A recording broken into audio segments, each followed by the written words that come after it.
అటు టీడీపీ ఇటు జనసేన రెండు కూడా ఫుల్ ఫెస్టివల్ మోడ్లో ఉన్నాయి. పక్క ఎండలు కొన్ని చోట్ల అకస్మాత్తుగా వానలు వస్తూ ఉన్నాయి. ఇప్పుడు వాళ్ళు ఫెస్టివల్ ఉండేంటి, పండుగ సెలబ్రేషన్ ఉండటం ఏంటి, అంతేనా?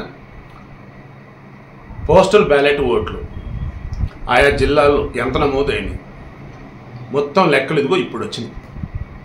ఇది చూసిన తర్వాత వైసీపీ వెన్నులో వణుకు ఎలా మొదలైందంటే ఎలాకలా వీటిలో చాలా వరకు డిస్క్వాలిఫై చేపిద్దాం, అవి అసలు ఓటు చెల్లదు అన్న వేళ చేపిద్దాం అన్న వేళ వాళ్ళు ఇప్పటికే స్కెచ్లు రెడీ చేశారు.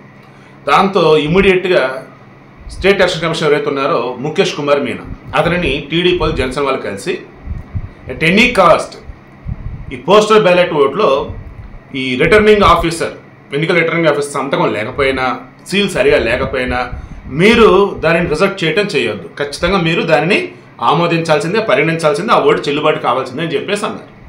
ముఖేష్ కుమార్ మీనా ఉండేసి సరే అని చెప్పేసి అనటం కాదు, రిటర్న్ ఫార్మాట్లో మీరు ఇవ్వండి అంటున్నారు. ఎందుకంటే ఈ ఆర్ఓ ఫ్యాసీ మెయిల్ కావచ్చు, లేదంటే గెస్టెడ్ ఆఫీస్ సంతకాలు కావచ్చు, ఇవన్నీ మీ బాధ్యత అన్నాడు, మీరు తీసుకోండి. తర్వాత డిక్లరేషన్ మీద గెస్టెడ్ ఆఫీస్ సంతకాలు ఉంటాయి కదా, ఇవన్నీ కూడా వాళ్ళ తలనొప్పుల మధ్య మీరు డిస్క్వాలిఫై చేసే ఛాన్స్ ఉంది. ఈసారి ఎన్నికలకు సంబంధించి పోస్టల్ బ్యాలెట్లకు సంబంధించి ఉద్యోగులకి 1,00,000 కండిషన్స్ పెట్టి మీరు పనిచేస్తున్న చోట ఓటేయాలని, లేదు సొంతూరుకి వెళ్ళి ఓటేయాలని, ఇలా నానా రకాలుగా ఇబ్బందులు పెట్టారు. ఏకంగా క్యూ లైన్లో గంటల తరబడి మరి వెయిట్ చేయాల్సి వచ్చింది. వాళ్ళ యొక్క పేషెన్స్ని పరీక్షించున్నారు. ఆయన సరే నిలబడి ఓట్లు వేశారు కాబట్టి వాళ్ళ ఓటు చెల్లాల్సిందే అన్న వేలో పట్టుబట్టారు వీళ్ళంతా, టీడీపీ జనసేన వాళ్ళు. ఆల్మోస్ట్ కేంద్ర ఎన్నికల సంఘం వాళ్ళు కూడా ఇప్పటికే ఈ పోస్టల్ బ్యాలెట్ ఓట్లు ఎన్నో వచ్చినాయి జిల్లాల వారిగాని ఆల్రెడీ లిస్ట్ తీసుకొని, దెన్ ఇంకా టేబుల్స్ ఎన్ని కేటాయించాలి ఏంటి, దేనికి కౌంటింగ్ సంబంధించి అండ్ ఎలా నిర్వహించాలి ఏంటి, పోస్టల్ బ్యాలెట్ కౌంటింగ్ ఎలాగా, తర్వాత ఈవీఎం మిషన్లు ఉంటాయి కదా వాటికి ఎన్ని టేబుల్స్, దాని కౌంటింగ్ ఎలా, ఇవన్నీ కూడా రెడీ చేస్తూ ఉన్నారు. ఇంకా రేపు 4వ తారీఖు కదా కౌంటింగ్, హార్డ్లీ వాళ్ళంతా 25 కొద్ది రోజులే ఉంది, ఇంకా అన్నీ రెడీ చేసి పెట్టుకోవాలి కదా. సో ఈ మూమెంట్లో చాలా క్లారిటీగా మీరు మాకు ముందే చెప్పండి ఏమని, ఇదిగో పోస్టల్ బ్యాలెట్ల ఓట్లలో మేము గతంలో లాగా రిటర్నింగ్ ఆఫీస్ సంతకం లేదనో, సీల్ లేదనో, డిక్లరేషన్ మీద గెస్ట్ ఆఫీస్ సంతకం లేదనో ఇటువైనా పట్టించుకోము, అది నిజమైనటువంటి వాళ్ళు ఓటు వేస్తారన్న ప్రూఫ్ ఉంటే చాలు మేము పరిగణిస్తామని మీరు చెప్పండి మాకు రిటర్న్ ఫార్మాట్లో అని వీళ్ళు పట్టుబడుతున్నారు. అక్షరాల పోలేనటువంటి ఓట్లు 5,39,189. ఇది ఓ రకంగా రికార్డ్ అన్నమాట. ఆంధ్రప్రదేశ్లో ఇప్పటి వరకు పోస్టల్ బ్యాలెట్ పోలేని ఎంట్రీ అంటే 2019లో ఎక్కువ అంటున్నారు. అవి జస్ట్ ఎంత 2,90,000. ఇప్పుడు ఎంత దానికి డబుల్ అవ్వలా? దీంతో వైసీపీలు ఎందుకు భయపడుతున్నారు? పోస్టల్ బ్యాలెట్లు ఓట్లలో ఆల్మోస్ట్ అన్నీ కూడా వైసీపీకి వ్యతిరేకంగా పడ్డ ఓట్లే. ఎవర్రా వీళ్ళందంటే ఉద్యోగులు ఎందుకు వ్యతిరేకంగా ఉన్నారంటే సిపిఎస్ రద్దు అని చెప్పేసి చేయకుండా ఉన్న మనిషి ఈయన, అది కూడా వారంలో రద్దు చేస్తా అని చెప్పి చేయకుండా మనిషి ఈయన, జీతాలు ఇన్ టైంలో ఇవ్వకుండా ఇబ్బంది పెట్టిన మనిషి ఈయన, టీచర్లు పాఠాలు చెప్పాల్సిన వాళ్ళని తీసుకెళ్లి మందు షాపుల దగ్గర డ్యూటీలో పెట్టిన మనిషి ఈయన, తర్వాత స్కూళ్ళల్లో వచ్చేసి మరుగుదొడ్ల క్లీనింగ్ అని అక్కడ ఫోటోలు అని చెప్పేసి నానా రకాలుగా వాళ్ళని ఇబ్బంది పెట్టినటువంటి మనిషి ఈ జగన్మోహన్ రెడ్డి. సో మరి ఈ వైసీపీ మరి ఎట్ట ఓటేస్తారు వాళ్ళు?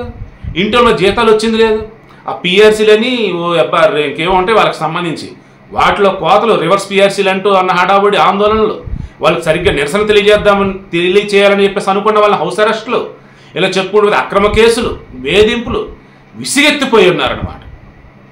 టీచర్లే కాదు ప్రభుత్వ ఉద్యోగులు వాళ్ళంతా కూడా.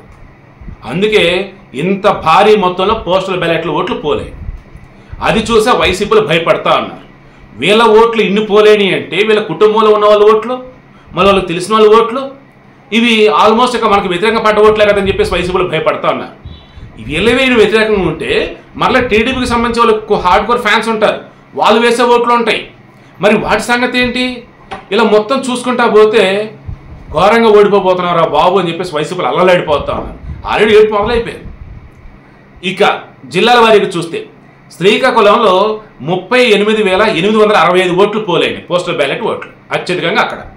నెక్స్ట్ సెకండ్ ప్లేస్లో నంద్యాల ఉంది 25,283 ఓట్లు పోస్టల్ బ్యాలెట్స్. నెక్స్ట్ కడప వచ్చేసి 24,918. కడపలో కూడా అత్యధికంగా నమోదయ్యేసరికి వాళ్ళ భయం మొదలైంది. ఎందుకు? పులివెందులలో ఈసారి 1,00,000 మెజారిటీ వచ్చింది జగన్మోహన్ రెడ్డికి అని చెప్పేసి ఆయన భార్య భారతి చెప్పినారు. బట్ సిచ్యువేషన్ వస్తూ ఉంటే 1,00,000 మెజారిటీ సంగతి దేవుడేరుగా, గెలుస్తాడేదన్న డౌట్ అనమాట. ఇప్పుడు ఓడిపోతే అసలు ఇంకా రాజకీయ సన్యాసం చేయడం జగన్మోహన్ రెడ్డి అయితే.